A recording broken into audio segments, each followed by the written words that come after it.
తమిళ చిత్ర పరిశ్రమలో విషాదం చోటు చేసుకుంది. ప్రముఖ నటుడు డిఎండికే పార్టీ అధ్యక్షుడు అయిన 71 ఏళ్ల విజయకాంత్ అనారోగ్య సమస్యతో మరణించారు. కొంతకాలంగా అనారోగ్య సమస్యలతో చికిత్స పొందుతున్న ఆయన మరణం సినీ అభిమానుల్ని దిగ్భ్రాంతికి గురిచేసింది. పురాచి కళింగర్ అంటే విప్లవాత్మక నటుడిగా తమిళ ప్రేక్షకుల మనసులను దోచుకున్న ఆ హీరో తన కెరీర్లో ఎప్పుడూ తమిళం మినహా వేరే భాషా చిత్రాల్లో నటించలేదు. అయితే ఆయన నటించిన చిత్రాలు తెలుగు, హిందీ భాషల్లో అనువాదమై సూపర్ డూపర్ హిట్లు కొట్టడం విశేషం. జననానికి మరణానికి క్షణకాలమే, కనుపాపకి కన్నీటికి అనుబంధమే. నారాయణ్ విజయరాజ్ అలగర్ స్వామి సినీ ఇండస్ట్రీకి కెప్టెన్గా విజయకాంత్గా సుపరిచితులైన తమిళ హీరో అసలు పేరిది. కొంతకాలంగా అనారోగ్య సమస్యలతో చికిత్స పొందుతున్న 71 ఏళ్ల విజయకాంత్ మరణించారు. శ్వాస తీసుకోవడంలో ఇబ్బంది పడుతున్న ఆయన్ను కుటుంబ సభ్యులు చెన్నైలోని మియాట్ ఇంటర్నేషనల్ ఆసుపత్రిలో తరలించగా చికిత్స పొందుతూ తుది శ్వాస విడిచారు. విజయకాంత్ మరణం తమిళ సినీ పరిశ్రమలో తీవ్ర విషాదాన్ని నింపింది. ఆయన అభిమానులు, పార్టీ కార్యకర్తలు కన్నీరు మున్నీరవుతున్నారు. కొంతకాలంగా తీవ్ర అనారోగ్య సమస్యలతో ఆసుపత్రిలో చికిత్స తీసుకుంటున్న విజయకాంత్ను కొన్ని రోజుల క్రితం వెంటిలేటర్ మీద ఉంచారు. కొన్ని రోజుల చికిత్స అనంతరం ఆయన కోలుకోవడంతో ఇటీవల డిశ్చార్జ్ చేశారు. పార్టీకు సంబంధించిన ఒక మీటింగ్లో ఆయన కనిపించి అభివాదం తెలిపారు. అంతలోనే మరోసారి ఆసుపత్రి పాలయ్యారు. జననానికి మరణానికి క్షణకాలమే, కనుపాపకి కన్నీటికి అనుబంధమే. కెప్టెన్గా సిల్వర్ స్క్రీన్ పై వెలుగొందిన ఆయన తమిళ్లో ఒకానొక టైంలో రజనీకాంత్, కమల్ హాసన్కి పోటీ ఇచ్చారు. తర్వాత డిఎంకే పార్టీ స్థాపించి తమిళ రాజకీయాల్లో కూడా తనదైన ముద్ర వేసుకోగలిగారు. విజయకాంత్ 1952 ఆగస్టు 25న తమిళనాడులోని మదురైలో జన్మించారు. తల్లిదండ్రులు కేఎన్ అలగర్ స్వామి, ఆండాల్ అజగర్ స్వామి. విజయకాంత్ భార్య ప్రేమలత. 2 కుమారులున్నారు. 27 ఏళ్ల వయసులో విజయకాంత్ తెరంగేట్నం చేశారు. ఆయన నటించిన తొలి సినిమా ఇనుక్కం ఇలమై. 1979లో ఆ సినిమాతో ఇండస్ట్రీలోకి ఎంట్రీ ఇచ్చిన ఆయన ప్రతినాయకుడి పాత్రలో కెరియర్ ప్రారంభించారు. అప్పటి నుంచి 2015 వరకు నిర్విరామంగా సినిమాలు చేస్తూనే వచ్చారు. దాదాపు 20కి పైగా సినిమాల్లో విజయకాంత్ పోలీస్ పాత్రలో నటించారు. కెరియర్ ఊపందుకున్న రోజుకి 3 షిఫ్టుల్లో వరుస సినిమాలు చేశారు. సంవత్సరానికి 10కి పైగా సినిమాలు రిలీజ్ చేసేవారంటే విజయకాంత్ కమిట్మెంట్ అర్థమవుతుంది. 1884లో ఏకంగా 18 సినిమాలు రిలీజ్ చేసి రికార్డు సెట్ చేశారు. ఆ తర్వాత 1985లో ఆయన హీరోగా నటించిన 15 సినిమాలు రిలీజ్ అవడంతో ఏ హీరో సాధించలేని రికార్డులు నెలకొల్పారు. విజయకాంత్ ఇండస్ట్రీకి వచ్చిన మొదట్లో అన్ని పరాజయాలే. కానీ ఎస్ఏ చంద్రశేఖర్ దర్శకత్వం వహించిన దొరాతు ఈడి ముల్లక్కం, సత్తం ఓరు ఇరుత్తైళ్లతో విజయం అందుకున్నారు. కెరియర్లో ఆయన మొత్తం 150కి పైగా చిత్రాల్లో నటించారు. ఆయన నటించిన ఆఖరి సినిమా సగత్వం 2015లో రిలీజ్ అయింది. విజయకాంత్ నటించిన ప్రతి చిత్రంలో మంచి సందేశం ఉండేలా చూసుకునేవారు. దేశభక్తి సినిమాలైనా, గ్రామీణ నేపథ్య సినిమాలైనా డ్యూయల్ రోల్ చేయాలన్న విజయకాంత్ ఒక అడుగు ముందుకేసేవారు. పారితోషికం విషయంలో ఆలోచన రీతి బాగుండేదని సన్నిహితులు చెబుతుంటారు. నిర్మాత ఆర్థిక పరిస్థితులు చూసి అంతా బాగుంటేనే పారితోషికం అడిగేవారని, నిర్మాత పరిస్థితిని బాగోకపోతే వారి నుంచి రెమ్యునరేషన్ తీసుకునేవారు కాదని ఆయన స్నేహితులు చెబుతుంటారు. జననానికి మరణానికి క్షణకాలమే, కనుపాపకి కన్నీటికి అనుబంధమే. విజయకాంత్ కేవలం తమిళ చిత్రాలే తప్ప ఇతర భాషల్లో నటించలేదు. కానీ ఆయన నటించిన సినిమాలు తెలుగు, హిందీ భాషల్లో ఎక్కువగా అనువాదమయ్యి మంచి విజయాలు సాధించాయి. ఆయన 100వ చిత్రం captain Prabhakaran super duper hit అయింది. దాంతో అభిమానులంతా ఆయన్ను కెప్టెన్ విజయకాంత్గా బిరుదిచ్చారు. విజయకాంత్ ఎంతో కమర్షియల్ సినిమాలు చేసినా అందులో ఏదో ఒక మెసేజ్ ఉండేలా చూసుకునేవారు. అందుకే ఆయన తర్వాత ప్రజలకు సేవ చేయడానికి రాజకీయాల్లోకి వచ్చారు. దర్శకుడిగా వీరదాగిరి అనే ఒక సినిమా తెరకెక్కించారు. నిర్మాతగా కూడా పలు సినిమాలు నిర్మించారు. హీరోగా అవకాశాలు తగ్గాక తండ్రి పాత్రలు, క్యారెక్టర్ ఆర్టిస్టుగా కూడా నటించారు విజయకాంత్. తమిళ చిత్రసీమలో తెరకెక్కిన తొలి 3D చిత్రం విజయకాంత్ నటించిన అన్నయ్యగారు భూమి. ఇందులో ఆయన రాధారవి, కన్నడ నటుడు టైగర్ ప్రభాకర్తో కలిసి నటించారు. ఇట్టీలో కన్నడ నటుడు విజయవర్ధన్తో, మనక నక్కులో విశ్వనాయకుడు కమల్ హాసన్తో, వీరపాండియన్లో శివాజీ గణేశన్తో కలిసి నటించారు. 1994లో Tamil Nadu state film honorary award, MGR పురస్కారం, 2001లో కలైమలి అవార్డు అందుకున్నారు. 2001లో బెస్ట్ ఇండియన్ సిటిజన్ అవార్డు, 2009లో top 10 legends of Tamil cinema అవార్డును, 2011లో అనారీ డాక్టరేట్ సొంతం చేసుకున్నారు. విజయకాంత్ను అభిమానులు అందరూ ముద్దుగా కెప్టెన్ అని పిలుచుకుంటారు. కెప్టెన్ విజయకాంత్ అనే అంతా ఇప్పటికీ సంబోధిస్తారు. కెప్టెన్ పేరు మీదే 2 ఛానల్స్ కూడా ప్రారంభించారు. అంతగా కెప్టెన్ అనే పేరు బాగా పాపులర్ అయిపోయింది. తమిళ్లో వరుస సినిమాలు చేస్తూ స్టార్ హీరోగా ఎదిగిన ఆయన 80-90ల్లో వరుస సినిమాలతో హిట్ కొట్టారు. ముఖ్యంగా విజయకాంత్ ఎక్కువగా పోలీస్ పాత్రలో, లీడర్ పాత్రలో నటించారు.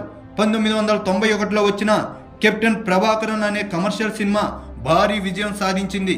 ఈ సినిమాని ప్రస్తుతం ఏపీ మంత్రి రోజా భర్త ఆర్కే సెలవమణి తెరకెక్కించారు. ఈ సినిమా భారీ హిట్ అవ్వడంతో ఆ తర్వాత అభిమానులు, మీడియా విజయకాంత్ని కెప్టెన్ అని పిలుచుకోవడం మొదలుపెట్టారు. దానికి తగ్గట్టే ఆయన పోలీస్, ఆర్మీ పాత్రలు ఎక్కువగా చేయడంతో విజయకాంత్కి కెప్టెన్ అనే బిరుదు ఫిక్స్ అయిపోయింది. వెండితెరపై అంతలా సక్సెస్ అయిన కెప్టెన్ విజయకాంత్ తరువాత ప్రజలకు సేవ చేయాలనే సంకల్పంతో రాజకీయాల్లోకి అడుగుపెట్టారు.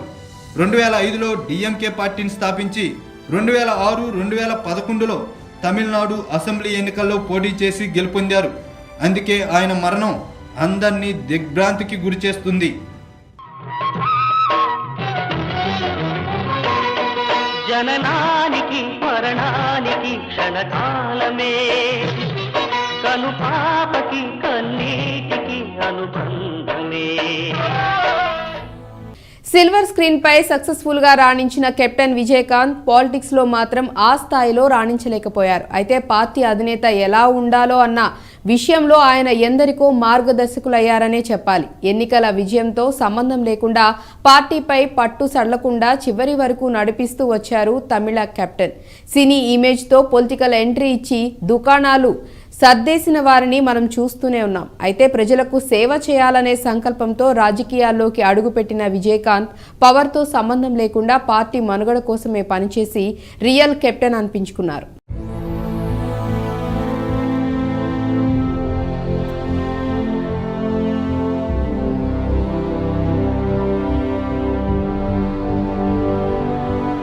ప్రముఖ కోలీవుడ్ నటుడు, తమిళ సినీ రంగంలో ప్రేక్షకులను మెప్పించిన విజయకాంత్ రాజకీయ రంగంలో రాణించలేకపోయారనేది వాస్తవం. డిఎండికే పార్టీని స్థాపించి ప్రజల్లోకి వెళ్ళినప్పటికీ అధికారాన్ని చేపట్టలేకపోయారు.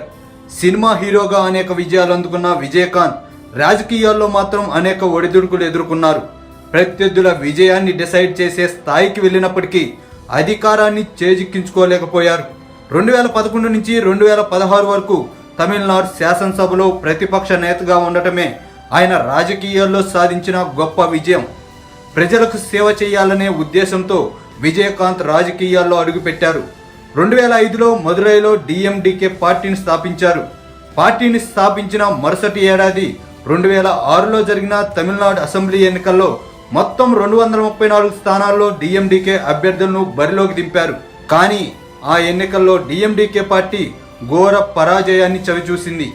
కేవలం విజయకాంత్ ఒక్కరే అసెంబ్లీలోకి అడుగుపెట్టారు. అయితే ఆ ఎన్నికల్లో డిఎండికే పార్టీకి 8.3% ఓట్లు రావడం గమనార్హం. ఆ తర్వాత 2009లో జరిగిన లోక్సభ ఎన్నికల్లోనూ విజయకాంత్ పార్టీకి పరాభవం తప్పలేదు. 40 పార్లమెంటు స్థానాలకు గాను 39 స్థానాల్లో డిఎండికే అభ్యర్థులు బరిలోకి నిలిచారు. కానీ ఒక్క సీట్ కూడా గెలవలేదు. 2011 అసెంబ్లీ ఎన్నికల్లో జయలలిత పార్టీ అన్నా డిఎంకేతో విజయకాంత్ పొత్తు పెట్టుకున్నారు. ఆ ఎన్నికల్లో 41 స్థానాల్లో పోటీ చేసి 29 నియోజకవర్గాల్లో విజయం సాధించారు. కొద్ది కాలంకే జయలలితతో విభేదాల కారణంగా అన్నా డిఎంకే నుంచి విడిపోయారు. ఆ ఎన్నికల్లో డిఎంకే కంటే విజయకాంత్ డిఎండికే పార్టీకి ఎక్కువ అసెంబ్లీ స్థానాల్లో విజయం సాధించడంతో విజయకాంత్ ప్రతిపక్ష నేతగా కొనసాగారు. ఆ తర్వాత 2016, 2021 సంవత్సరాల్లో జరిగిన అసెంబ్లీ ఎన్నికల్లో డిఎండికే పార్టీ ఒక్క సీటును కూడా గెలవలేకపోయింది.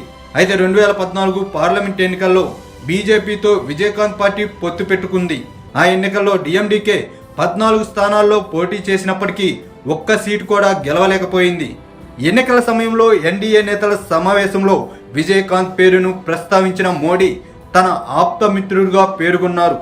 2014 లోక్సభ ఎన్నికలతో పాటు 2019 ఎన్నికల్లోనూ డిఎండికే పార్టీ ఒక్క సీటును కూడా గెలుచుకోలేకపోయింది. విజయకాంత్ 3 సార్లు అసెంబ్లీ ఎన్నికల్లో పోటీ చేశారు. డిఎండికే పార్టీని స్థాపించిన తర్వాత తొలిసారి జరిగిన 2006 ఎన్నికల్లో వృధాచలం నియోజకవర్గం నుంచి పోటీ చేశారు. 40.49% ఓట్లతో విజయం సాధించారు. 2011లోనూ ఋషివదయం నియోజకవర్గం నుంచి బరిలో నిలిచారు. అక్కడ కూడా విజయకాంత్ భారీ మెజార్టీతో విజయం సాధించారు. అయితే 2016లో జరిగిన అసెంబ్లీ ఎన్నికల్లో ఉలందర్పేట్ నియోజకవర్గం నుంచి పోటీ చేసిన విజయకాంత్ ఘోర ఓటమిని చవిచూశారు. ఆ తర్వాత జరిగిన ఎన్నికల్లో ఆయన అనారోగ్యం కారణాలతో పోటీ చేయలేదు. తమిళనాడులో సినీ ప్రముఖులు పాలిటిక్స్లో ఎంతగానో రాణించారు. అప్పటి మాజీ ముఖ్యమంత్రి ఎంజీఆర్, కరుణానిధి, జయలలిత అందరూ సిల్వర్ స్క్రీన్ నుంచి పాలిటిక్స్లోకి వచ్చిన వారే. తర్వాత కమల్ హాసన్, రజనీకాంత్ లాంటి స్టార్ హీరోలు పొలిటికల్ ఎంట్రీ ఇద్దామని ట్రై చేసినా అట్టర్ ఫ్లాప్ అయ్యారు.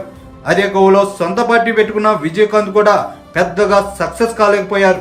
అయితే ఎన్ని ఒడిదుడుకులు ఎదుర్కొన్నా ఆయన చివరిదాకా తన పార్టీని నడిపించారు. పార్టీ స్థాపించిన తేదీ నుంచి 14 డిసెంబర్ 2023 వరకు దాని వ్యవస్థాపక నాయకత్వం వహించారు. 14 డిసెంబర్ 2023 నుంచి డిఎండికే పార్టీ ప్రధాన కార్యదర్శి విజయకాంత్ భార్య హేమలత విజయకాంత్ నాయకత్వం వహించారు. దీని ప్రధాన కార్యాలయం జవహర్లాల్ నెహ్రూ సలై, కోయంబేడు, చెన్నైలో ఉంది. ఇతర రాష్ట్రాల్లో కొందరు సినీ స్టార్స్ పార్టీలు పెట్టి వాటిని నిర్వహించలేక చేతులు ఎత్తేసిన ఉదంతాలున్నాయి. అయితే విజయకాంత్ మాత్రం పార్టీ విషయంలోనూ తన కెప్టెన్సీని నిరూపించుకుని కెప్టెన్ గానే పరమపదించి అభిమానులు విషాదం నింపారు.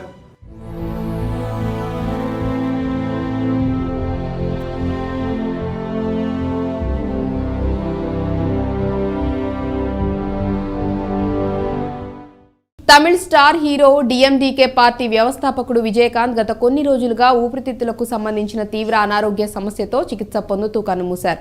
జయకాంత్ మరణం తమిళనాడులో తీవ్ర విషాదాన్ని నింపింది.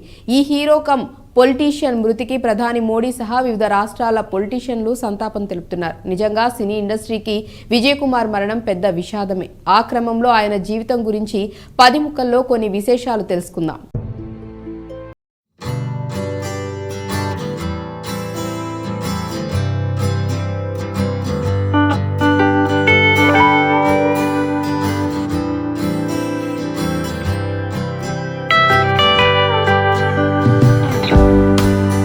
విషయాలు వైరల్ అవుతున్నాయి. ఆయన గురించి బాగా తెలిసిన వారు పలు ఇంట్రెస్టింగ్ విషయాలు సోషల్ మీడియాలో షేర్ చేసుకుంటూ సంతాపం వ్యక్తం చేస్తున్నారు. విజయకాంత్ అసలు పేరు నారాయణ్ విజయరాజ్ అల్గర్ స్వామి. సినిమాల్లోకి వచ్చాక విజయకాంత్ గా పేరు మార్చుకున్నారు. మొదట విలన్ గాను, క్యారెక్టర్ ఆర్టిస్ట్ గాను పలు సినిమాలు చేసి ఆ తర్వాత హీరో అయ్యారు విజయకాంత్. కెరియర్ స్టార్టింగ్ లో ఎక్కువగా విప్లవ భావాలున్న సినిమాలు చేసిన విజయకాంత్ ఆ తర్వాత పూర్తి స్థాయి కమర్షియల్ హీరోగా మారిపోయారు. 1984లో ఏకంగా 18 సినిమాలు రిలీజ్ చేసి సరికొత్త రికార్డ్ సెట్ చేశారు. ఆయన దాదాపు 150కి పైగా సినిమాల్లో నటిస్తే అందులో 20కి పైగా పోలీస్ పాత్రలు చేయడం విశేషం. విజయకాంత్ 100వ సినిమా కెప్టెన్ ప్రభాకరన్ భారీ హిట్ అవడంతో ఆయనకి కెప్టెన్ బిరుదుగా స్థిరపడిపోయింది. అప్పటికి ఇప్పటికీ అభిమానులు ఆయన్ని కెప్టెన్ గానే పిలుచుకుంటూ ఆరాధిస్తుంటారు. విజయకాంత్ చేసిన పలు సినిమాలు టాలీవుడ్ లో కూడా రీమేక్ అయ్యి విజయం సాధించాయి. మెగాస్టార్ ఠాగూర్ సినిమా కూడా విజయకాంత్ నటించిన రమణ సినిమా రీమేకే అన్న విషయం చాలా మందికి తెలియదు. ఇక కష్టాల్లో ఉన్న south Indian artist association Nadigar సంఘంకు అధ్యక్ష బాధ్యతలు చేపట్టి ఆయన దాన్ని గాడిలో పెట్టారు. అసోసియేషన్కి ఉన్న అప్పులు తీర్చి దాని కార్యకలాపాలకు ఆటంకం లేకుండా చేయగలిగారు. ప్రస్తుతం Tamil star Chinna Thalapathy Vijay first hit cinema Senthoora పాండీలో విజయకాంత్ రెమ్యునరేషన్ తీసుకోకుండా నటించారు.